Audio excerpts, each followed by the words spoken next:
Alright guys, here it is, a little build breakdown of my SIG MPX K. I recently did a video with Brandon over there at Texas Planking on the best PCC PDW type video, and he seemed to really like the MPX K that he got, and it kind of reminded me that this thing kind of sits there and I don't shoot it a whole bunch. So I wanted to make a little build out video because it is definitely one of my favorite PCCs. When we did that video, it was in my top for sure, which is pretty nice comparing it to all the other PCCs right there. So yeah, we'll start here with this. This isn't the full build that I'm basically complete with. I'm thinking about doing a extended handguard on here to make it look more of like a SD on there, that, you know, that fitment that you get with those. I kind of want to change this stock, this brace on here. This one is pretty good. I'll kind of get into specifics when I get there. It's just a little ugly. That's my only issues with it, really. So let's make sure this is clear for all you YouTube warriors out there. And there we are, it's clear. But let's start it off with the front over here. I have a cheat sheet over here, so please forgive me if I have to look at my cheat sheet, okay? We have a rugged Obsidian 9 on here. I'm gonna go pretty specific as far as like the cost of almost every single thing on here, just about. So if you don't want a super in-depth video, don't watch it. This is gonna go pretty in-depth.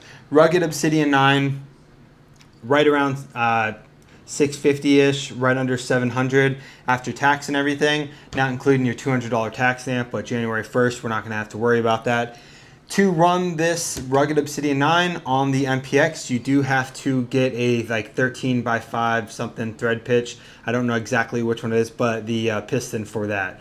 And that runs about 80 bucks. It does have a fixed barrel spacer on here from Rugged that is around $40. You want to run that when you're doing it on a fixed barrel, basically.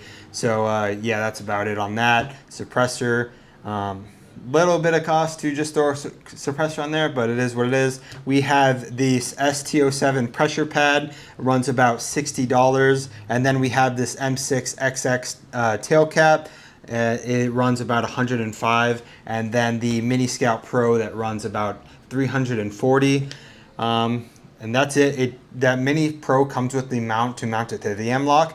And also under this Mini Scout Pro, we have a Forward Designs wire management kind of block that just attaches the M-LOK and has little channels that you can kind of clean up that wiring a little bit. You can see it's tucked in there like that. That one runs about $30.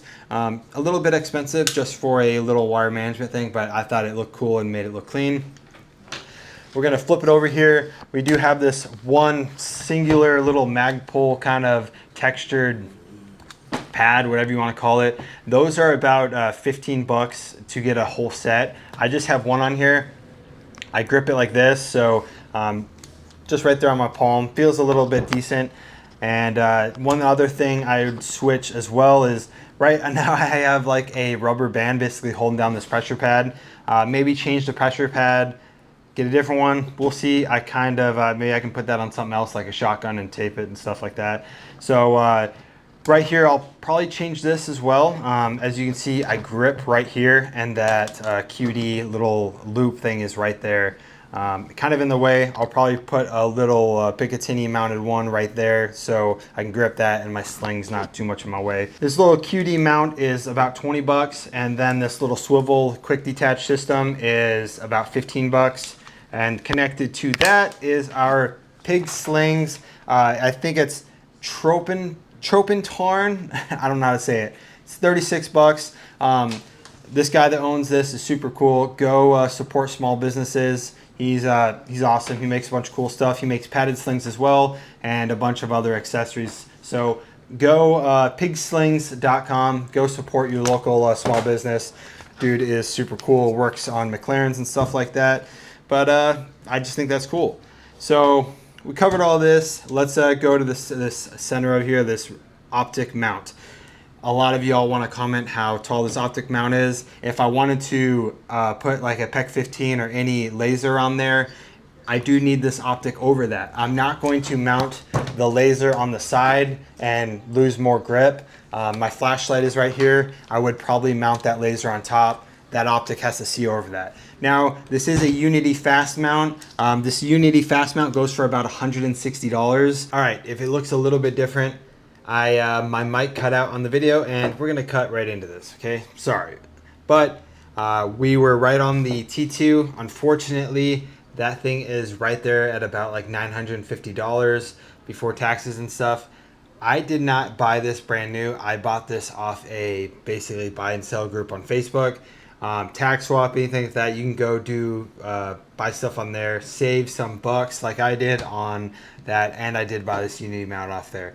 And I actually did buy some of the lights and stuff. Most of my stuff I'll buy off there just to save some money, but yeah, 950 on there. Let's go to this buffer tube, basically adapter. It's kind of cool. You can hinge this and everything. It is mounted at the pick rail in the back. This was about $110, and then a buffer tube, normal buffer tube prices. I don't know. I didn't search that and put that on there. So just that. And then attached to that is the SBA 5 pistol brace. And I do like this one a lot. I just, like I said earlier, I don't like the aesthetics of it. It's kind of a little bit ugly, but it doesn't flex a whole lot on the bottom down here. Whenever I have this, the PCC or whatever like this, a lot of the times the braces flex and I can't get like a solid print. I tend to pull it pretty good to my shoulder. But this one doesn't flex at all. It's just not as pretty. So maybe down the road, once that ATF tax stamp lifts, maybe I'll SBR it and throw an actual stock on there, and then it would be pretty solid. So that's really about it. All I have on there. It has the stock Timney trigger that comes with it and everything. So like I said, the small little changes that I might change here and there. But other than that, it is definitely one of my favorite guns I have. I just don't shoot it a whole lot. None of my friends really have PCCs and stuff. A couple of them do, but Clint sold his, so it's kind of about it. But yeah, SIG MPX K, that's a wrap on that. So if you don't already subscribe to me, if you go below and just subscribe, I'd greatly appreciate it. If you like this little short video on this build, feel free to shoot a comment down there. No pun intended. Sorry, that was retarded. Sorry, I said retarded. That was retarded. So yeah, comment down below if you like this video. I might do some more on some of my other guns. Maybe a pistol, real quick one. Might be kind of dumb, so if it's dumb, then never mind. But yeah, that's a wrap on this. Appreciate y'all watching. See y'all next time.